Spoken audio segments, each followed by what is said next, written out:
Hello everyone, this is my setup. It's a JVC AV32050. It's a TV, and this is the setup. Nice. It has S-video and component. Very good. It's actually bad, but I was hoping that this TV would have whatever. It's not important. Oh, yes, this is the tube that's inside it. It's actually made in the USA. Wow. We'll talk about the tube later. Right now, we need to talk about these numbers. I have no idea what they mean, but they're also on the inside of the TV. Wow. Look at that. That's the geometry. It looks okay. It's actually better than most, because on the JVC D series, it warps in the middle, but this one doesn't seem to do it as badly. This one is good, although the quality isn't that good on the corners. This particular set here has some problems here on each of the corners. Misconvergence. Oh, and this is the bottom, right below the middle, and that's the top.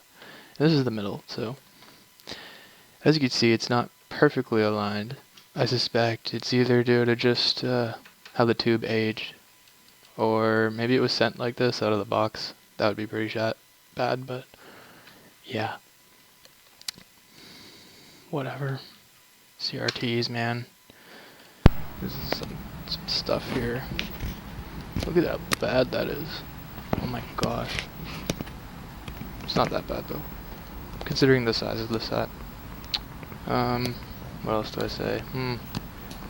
You know, it's like pretty okay. It's a good TV. It's an average TV. You know, what you gonna do? Okay, so this is the colors. So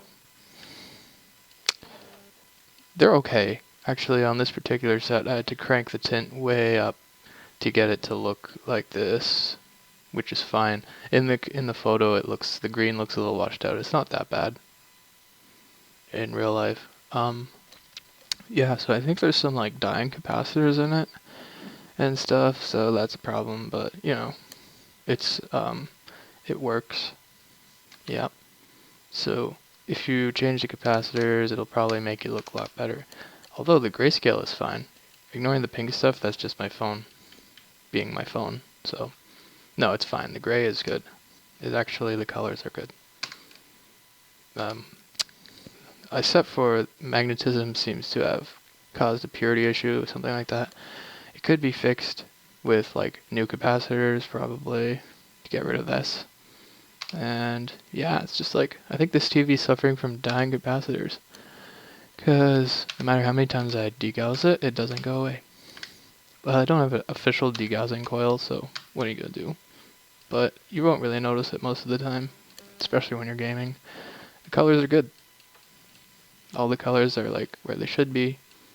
Kind of, you know. It doesn't, yeah, it looks better in person. Sharpness. So yeah, this TV isn't very sharp. It is on the Wii though. And the Wii, oh yeah, doesn't really give the best composite signal, so what can you do? But this is acceptable for composite.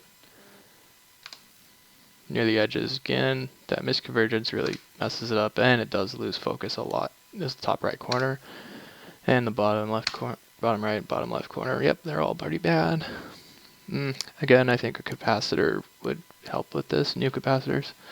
If you look inside the TV, it's pretty like empty, and yeah, there's not a lot of stuff inside. But when gaming, yeah, it looks perfectly acceptable. Like, especially for such a big screen. This is the box it came in. Very nice, very nice. Yes, and this here is like from the inside of the TV. You can see when the picture's on, it like glows. That's pretty cool. So yeah, the back here, there's not much, just like 3 boards, I think. And 2 of them are like for RF modulation or something useless, right? This is the Flyback Transformer. It's pretty small. It's pretty bare bones. It explains why, like, this is something you'd see at like any old 17-inch CRT computer monitor or whatever. It doesn't have anything other than screen and focus, and yeah, very bare bones. And then here's this thing. Yeah, this is the tube, the cathode. Yep. Very simple neck board here, and then this is very simple too. Nothing special, just a normal CRT budget model. Yeah, there's the other board there's like nothing on these boards. I just love how there's like so much empty space. Yeah. It would be easy to recap this though, considering there's so few of them relatively. But I'm not very good at that. Yes. Here's a scroll test. Silence. It scrolls nice. Yes. This actually scrolls better than a lot of other CRTs. It's hard to find a CRT that scrolls as nice as this. Although there is, if you go back here, there is like a bit of warping in the middle. It kind of just goes like, compresses along this dimension. I don't know, as it goes along the trees and the flowers, they kind of warp and then they come back out. They go like in and out if you were to like look straight ahead, which is like acceptable. Like a lot of CRTs are way worse when it comes to horizontal scrolling. This is actually even better than the JVC D series.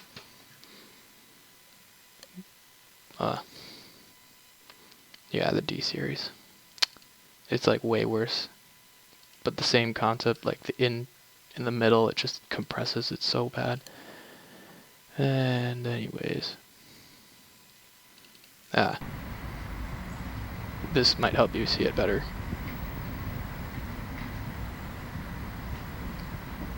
It's very subtle, but, you know, it's fine. It's acceptable. It's not the worst. Vertical scrolling is much better.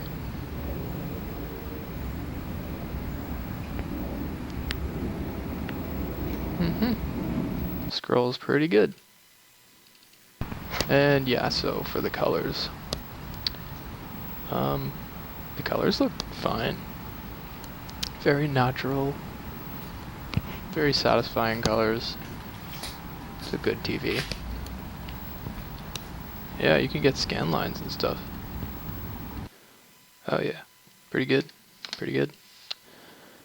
Pretty good.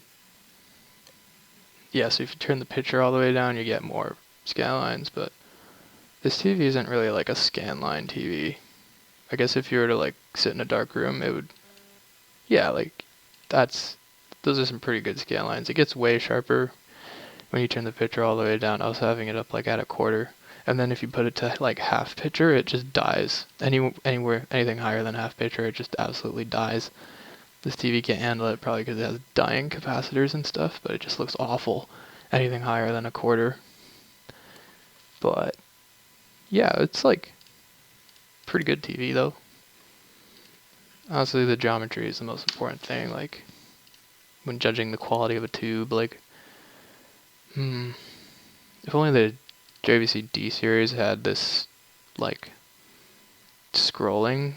I think that's like the saving grace of this TV. Like if this thing didn't scroll as good as it did, like because it's even on both sides and like it's only a slight compression, but in reality it's better than a lot of TVs I've seen with uneven, unsymmetrical scrolling. It's just so cringe.